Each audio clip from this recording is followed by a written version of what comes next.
এই যে দেখো, এই যে এটা হচ্ছে কলেজ মাঠ।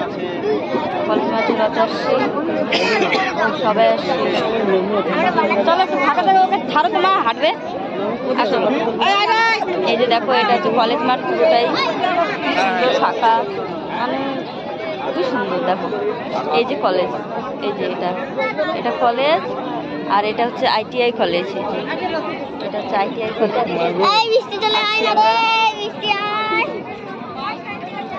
জামাটা ঠিক করে দাও। এই দেখো, ছাড় দাও হাঁটো। এই যে সেই মজা লাগছে।